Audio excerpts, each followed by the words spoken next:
Beleza, minha gente. Vamos lá para a resolução de mais uma questão aí da prova do Enem 2014, primeira aplicação. Essa questão deu algum burburinho a respeito dela. Ela tem um grau de dificuldade meio fora da caixinha, né? Meio esquisito. E algumas pessoas até questionaram o enunciado e tudo. Bom, vou apresentar uma resolução para vocês em cima do que pode ser feito, tá? Mas desde já deixo, né, que essa questão deu aí um pouco de dissonância entre professores, escolas e tudo. Então vamos lá ver o que a questão apresenta para nós. Um sistema de pistão contendo um gás é mostrado na figura. Sobre a extremidade superior do êmbolo, que pode movimentar-se livremente sem atrito, encontra-se um objeto. Através de uma chapa de aquecimento, é possível fornecer calor ao gás e, com auxílio de um manômetro, medir a sua pressão. A partir de diferentes valores de calor fornecido, considerando o sistema como hermético, o objeto elevou-se em valores ΔH, como mostrado no gráfico. Foram estudadas separadamente quantidades equimolares de dois diferentes gases, denominado Mzão e Vzão. Então, repara, pessoal, que quantidades equimolares. Então, o número de mols do gás M e o número de mols do gás V é o mesmo, tá bem? Essa informação é importante. A diferença de comportamento dos gases no experimento decorre do fato do gás M, em relação ao gás V, apresentar maior pressão de vapor, apresentar menor massa molecular, maior compressibilidade, maior energia de ativação, menor capacidade calorífica, tá? Bom, a primeira coisa é que a pressão aqui, maior pressão de vapor, a pressão dos dois gases vai ser a mesma. Por quê? Ele falou que esse êmbolo pode se deslocar livremente e o objeto que está aqui é exatamente o mesmo objeto, tanto para o gás M quanto para o gás V, tá? Então, vamos ver com calma como é que a gente vai desenrascar isso. Olha só.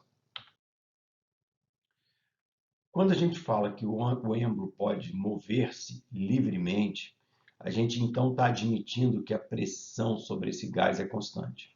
Quem seria a pressão aqui? Seria a pressão proporcionada por esse objeto, mais o peso dessa estrutura, mais a pressão atmosférica.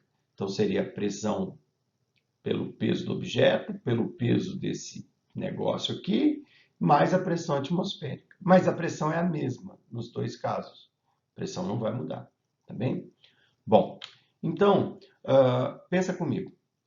Se a gente pegar lá a equação de Clapeyron, PV igual a nRT, pensando que P é constante, repara, P é constante, N é o mesmo N para o gás M e para o gás V, e R é a constante universal dos gases.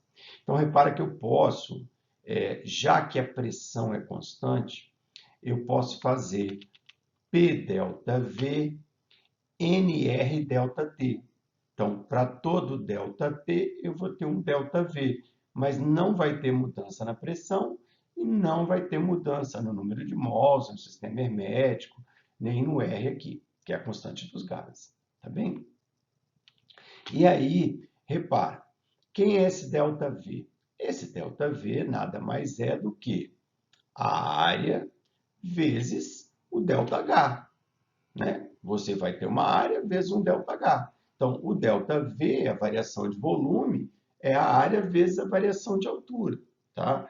Aí, observa uma coisa. Então, eu posso pegar a minha equação, em vez de fazer P vezes ΔV, posso usar P vezes A ΔH, NR ΔT. Repara, P é constante, A é constante, N é o mesmo tanto para M quanto para V, R é a constante universal dos gases e o ΔT. E aí, observa o seguinte, se a gente isolar isso aqui, a gente chega a uma expressão para o ΔH, que tem a ver com o gráfico. que o gráfico traz o ΔH, tá bem? Então, repara, ΔH, N, R, ΔT, P vezes A, onde toda essa parcela em vermelho é constante. Não muda, nem para um gás e nem de um gás para o outro, tá bem? Bom, aí o que acontece? Vamos fazer o seguinte, eu posso então simplesmente falar ΔH é uma constante vezes ΔT para esse exercício, para essa situação, tá bem? Tá. Feito isso, eu vou lembrar do seguinte, a quantidade de calor é a capacidade térmica vezes a variação de temperatura. Então, a quantidade de calor é a capacidade térmica vezes a variação de temperatura. Na verdade, seria a quantidade de calor, a pressão constante, e a capacidade térmica, a pressão constante. Tá bem? E aí, eu posso isolar aqui esse ΔT. Eu posso fazer assim, ó, ΔT, Q sobre Czão. ΔT é a quantidade de calor dividido pela capacidade térmica. Tá?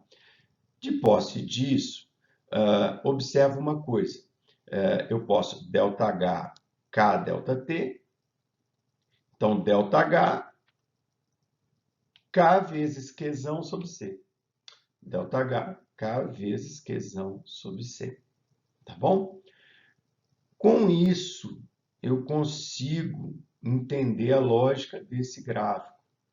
Por quê? Vamos admitir que os dois gases recebam uma mesma quantidade de calor.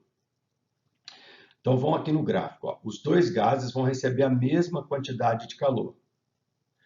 O ΔH grande vai acontecer quando a capacidade térmica for pequena. Então, os dois gases recebem a mesma quantidade de calor. Então, a gente sobe aqui. Então, repara, para essa quantidade de calor, nós tivemos esse ΔH do V. Para uma outra quantidade de calor, nós tivemos esse ΔH do gás M. Então, repara que o ΔH do gás M é maior. Para o ΔH dele ser maior, a capacidade térmica, a capacidade calorífica dele tem que ser menor. E aí, automaticamente, como o ΔH de M é maior, o Czão dele é menor, que é, pessoal, o que está escrito na alternativa da letra E, alternativa correta. Beleza, minha gente? Valeu e até a próxima questão. Tchau, tchau.